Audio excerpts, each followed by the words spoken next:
Welcome back to another episode of GTN Coach's Corner, where we answer all your questions about anything triathlon related, really. We're in that little gap between Christmas and New Year, and well, everyone's looking ahead to the New Year and planning their season, so let's tackle some questions about how exactly you do that. Starting with this one from 1234 the Awesome. Nice name.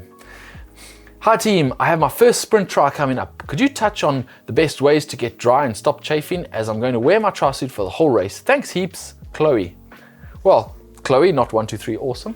Well, hey, welcome to the triathlon family. Yeah, now the beauty of the tri suit is that you can wear it for the whole triathlon.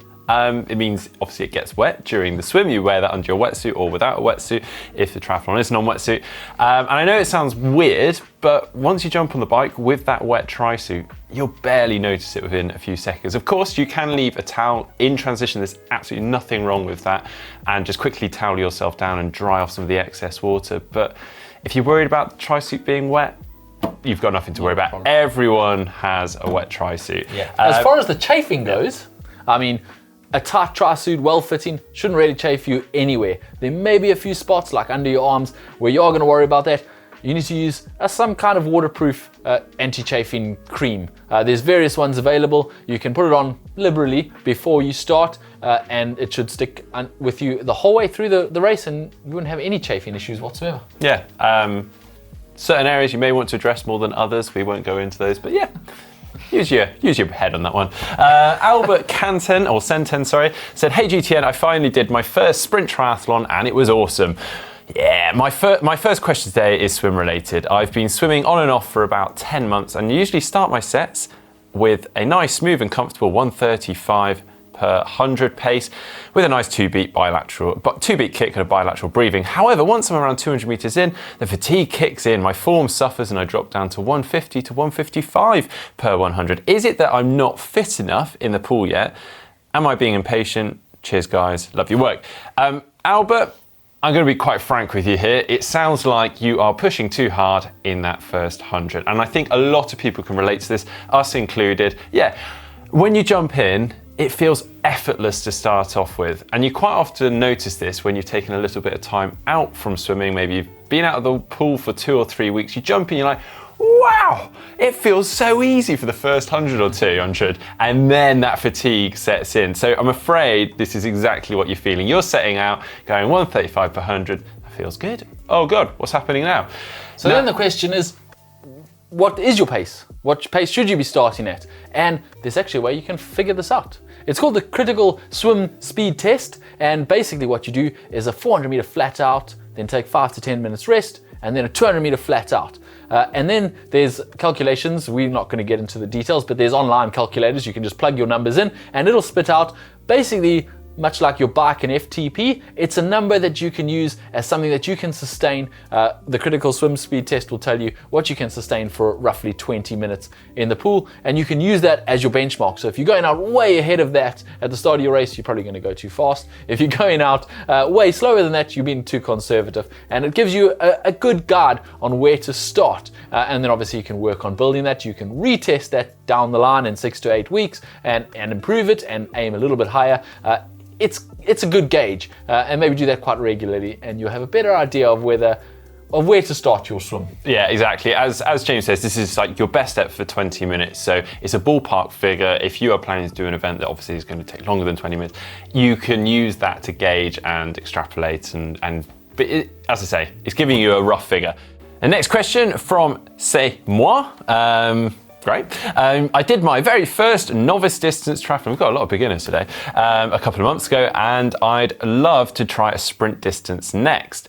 Overall, I was pleased with how I did and my individual splits, but I noticed my transition times let me down, and I was significantly slower than most other competitors, especially in T1. I think I know how to train for swimming, cycling, and running, but I have no idea for transition. Now, yeah, it kind of takes us back a little bit to the first question. We were talking about the kit. Firstly, I guess to address is, are you wearing a tri-suit? That will obviously speed things up rather than you changing, which maybe you are if your first transition is considerably slower than everyone else's. Probably sounds like you're changing into cycling kit and then maybe into run kit. So just wear a tri-suit for all three disciplines. And as I said in the first question, that may actually go under a wetsuit if it is a wetsuit swim.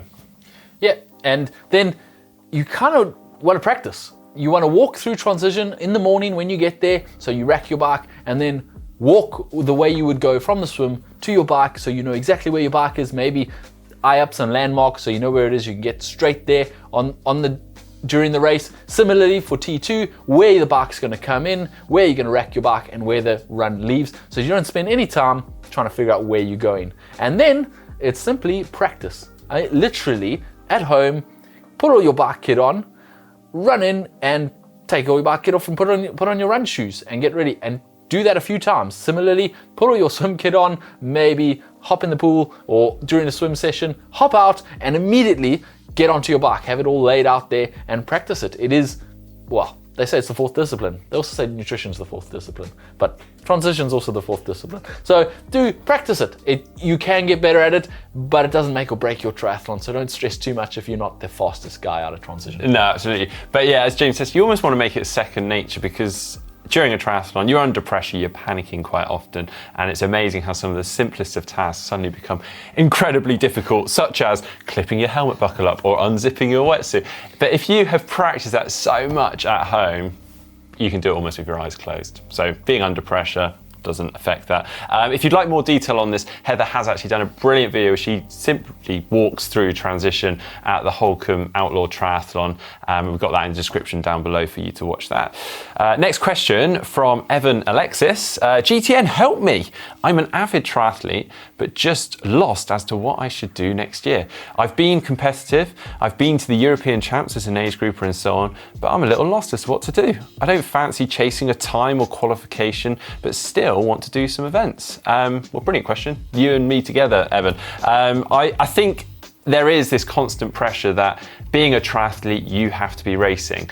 But I know plenty of people out there that swim, bike, run, consider themselves triathletes because they do swim, bike, run, but they don't race, and they're very happy with that. And I think that is fine. But the best bit of advice I want to give you guys today is that you should be enjoying the sport. So don't go chasing times or qualification just because everyone else is doing that or you feel that's expected of you.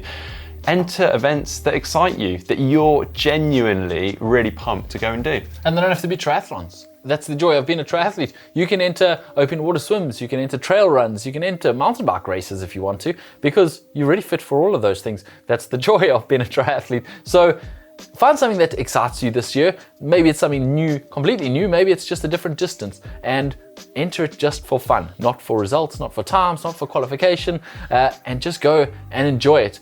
And you'll probably pretty soon find that you're back to heading for some serious goals in the near future.